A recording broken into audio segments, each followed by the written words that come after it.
नमस्कार विद्यार्थी मित्रों, सारथी सपोर्ट यूट्यूब चैनल पर आप तमाम मित्रों નું हार्दिक स्वागत है।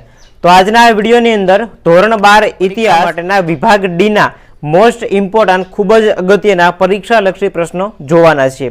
જો તમારે પીડીએફ ડાઉનલોડ કરવી હોય તો ડિસ્ક્રિપ્શનમાં આપેલી લિંક ઉપરથી ડાઉનલોડ કરી શકશો। અને વિભાગ ઈ જેનો વિડિયો આપણે ઓલરેડી ચેનલ ઉપર અપલોડ થઈ ગયેલો છે, જે તમે પ્લેલિસ્ટમાંથી જોઈ શકશો। विभाग डी ની અંદર ટોટલ તમને 14 ક્વેશ્ચન આપેલા હશે। 14 માંથી કોઈ પણ 10 પ્રશ્નો તમારે લખવાના થશે। દરેક ક્વેશ્ચનના 3 માર્ક એટલે વિભાગ ડી ટોટલ 30 માર્ક્સનો થશે। હવે એ 10 પ્રશ્નો આપણે લખવાના છે। કયા કયા ચેપ્ટરના હશે તો પહેલું, બીજું, ત્રીજું, છઠ્ઠું, 10મું, 11મું, 12મું, 15, 16 અને 17, જેમાંથી ત્રીજું, છઠ્ઠું, 11મું અને 17મું આ 4 યુનિટ એવા છે કે જેમાંથી 2 પ્રશ્નો હશે।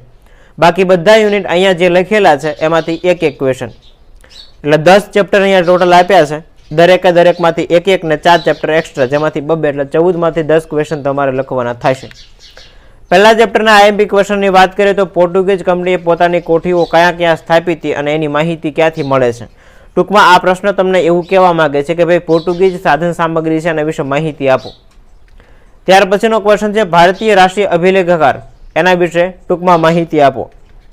ત્રીજો ક્વેશ્ચન, સિક્કાઓમાંથી પ્રાપ્ત થતો ઇતિહાસ સમજાવો, કે ભાઈ ભારતનો ઇતિહાસ છે આપણે સિક્કાઓના આધારે કેવી રીતે જાણી શકાય, એ સિક્કાઓના આધારે પ્રાપ્ત થતો ઇતિહાસ સમજાવવાનો છે। ઇતિહાસની આધાર સામગ્રી તરીકે વર્તમાનપત્ર વિશે માહિતી આપો। ઇતિહાસ એ માનવ જીવનની પ્રયોગશાળા છે, આ વિધાન સમજાવો। આ 5 પ્રશ્નો એવા છે કે ભાઈ જે તમને પહેલા ચેપ્ટરમાંથી પરીક્ષામાં પૂછાઈ શકે। ત્યાર પછી આપણે નેક્સ્ટ બીજા ચેપ્ટરના આઈએમપી ક્વેશ્ચનની વાત કરીએ તો પાણીપતના ત્રીજા યુદ્ધ જે 1761 ની અંદર થયું હતું એના વિશે માહિતી આપો। ત્યાર પછી પ્લાસી અને બક્સર આ બંનેના યુદ્ધ વિશે માહિતી આપો। પ્લાસીનું યુદ્ધ જે 1757માં, બક્સરનું યુદ્ધ 1764માં, તો આ બંને યુદ્ધ વિશે માહિતી આપવાની છે। ત્યારબાદ ટીપુ સુલતાનની આંતરિક નીતિ સમજાવો, તો કે ભાઈ પોતે છે ઘણી બધી આધુનિક શસ્ત્રાગારની સ્થાપના કરે છે, પુસ્તકાલયની સ્થાપના કરે છે, જેકોબિન ક્લબનો સભ્ય બને છે, રાઈટ। તો આ બધી જે છે ને આંતરિક નીતિ, નવી તોલમાં પદ્ધતિઓ દાખલ કરે છે, હથિયારો નવા દાખલ કરે છે, આ બધી એની આંતરિક નીતિમાં હતું। ત્યારબાદ ત્રીજા ચેપ્ટરના ક્વેશ્ચનની વાત કરીએ તો દ્વિમુખી શાસન પદ્ધતિ એટલે શું સમજાવો, તો કે ભાઈ જે પ્રજાને રાખવાની જવાબદારી હતી એ બધી રાજાની રહેતી, અધિકારો વહીવટો આ બધા ઈસ્ટ ઇન્ડિયા કંપની પાસે હતા, તો આજે આખી પદ્ધતિ હતી દ્વિમુખી શાસન પદ્ધતિ। ભારતમાં યુરોપિયન કંપનીઓની વસાહતોનું વર્ણન કરો। ડેલહાઉસીની ખાલસા નીતિ સમજાવો, 5 રીતોનો ઉપયોગ કરીને કોઈ પણ રાજ્ય ખાલસા કરી લેતો, દત્તક પુત્ર લેવાનો અધિકાર નાબૂદ કરે છે, પછી કોઈ રાજ્ય છે ને ગેરવ્યવસ્થાના બાને કરજના પેટે યુદ્ધ કરીને રાજ્ય પોતાનામાં ભેળવી દેતો। ત્યાર પછી આપણે નેક્સ્ટ વાત કરીએ ભારતમાં જુદી જુદી પ્રજાનું આગમન શા માટે થયું હતું સમજાવો, તો કે ભાઈ ભારત એક એવું રાજ્ય છે કે ભાઈ જેની અંદર વ્યાપાર કરવા માટે અથવા તો કહી શકાય કે શાસન કરવા માટે અનેક પ્રજાતિઓ આવી હતી, તો એ ભારતની અંદર આવેલી અલગ અલગ પ્રજા શા માટે આવી તેના વિશે લખવાનું છે। ત્યારબાદ છઠ્ઠા ચેપ્ટરના આઈએમપી પ્રશ્નોની વાત કરીએ તો ભારતમાં કૃષિ ક્ષેત્રે સ્થગિતતા કયા કારણોથી આવી। ત્યાર પછી ભારતના હુનર ઉદ્યોગના વિનાશ માટે અંગ્રેજોએ શું કર્યું। એના પછીનો પ્રશ્ન, એક વખતનું સમૃદ્ધ બંગાળ કંગાળ અને ગરીબ કઈ રીતે બન્યું સમજાવો। 10મા ચેપ્ટરના આઈએમપી પ્રશ્નોની વાત કરીએ તો ભારત પાકિસ્તાન સાથેના સંબંધો ટૂંકમાં સમજાવવાના છે। ત્યાર પછીનો ક્વેશ્ચન છે હરિયાળી ક્રાંતિ વિશે નોંધ લખો। ત્રીજો પ્રશ્ન છે સ્વતંત્ર ભારતમાં શિક્ષણનો વિકાસ વર્ણવો। એના પછીનો ક્વેશ્ચન છે ઔદ્યોગિકરણ વિશે માહિતી આપો। આટલા પ્રશ્નો છે તમને 10મા ચેપ્ટરમાંથી પરીક્ષાની અંદર પૂછાઈ શકે। એના પછી 11મા ચેપ્ટરની વાત કરીએ તો 11મા ચેપ્ટરમાંથી નવજાગૃતિ વિશે નોંધ લખો। પછીનો ક્વેશ્ચન પ્રતિધર્મ સુધારણા એટલે શું। ત્રીજો ક્વેશ્ચન નવજાગૃતિના કારણે વૈજ્ઞાનિક સંશોધનો વિશે ટૂંકમાં જણાવો। ધર્મ સુધારણાનું સ્વરૂપ જણાવો।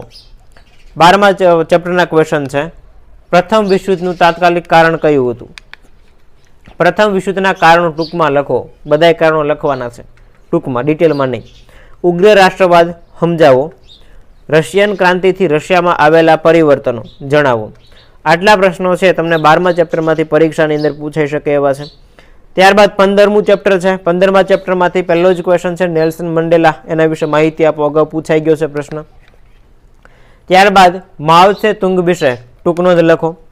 બાંડુંગ પરિષદ એના વિશે માહિતી આપો, રંગભેદની નીતિ અંગેની સમજ આપો, પછી બિનજોડાણવાદી નીતિ સમજાવો, ઠંડુ યુદ્ધ સમજાવો. આટલા પ્રશ્નો છે તમને 15મા ચેપ્ટરમાંથી પરીક્ષાની અંદર પૂછાઈ શકે. ત્યાર પછી આપણે 16મા ચેપ્ટરના આઈએમપી ક્વેશ્ચનની વાત કરીએ તો જેમાંથી પહેલો જ ક્વેશ્ચન છે આતંકવાદ એટલે શું, એનું સ્વરૂપ સમજાવો.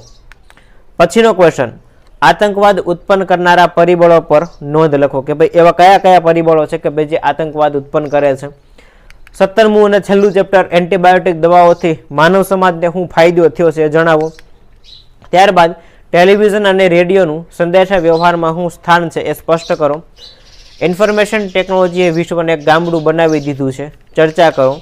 અને છેલ્લું ક્વેશ્ચન છે સૂર્ય ઉર્જા અને જળ ઉર્જા, આના વિશે માહિતી આપો.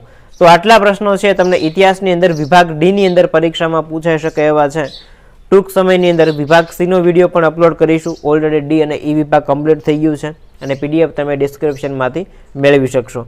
તો મળીએ છીએ નવા વિડીયો સાથે. જય હિન્દ, જય ભારત.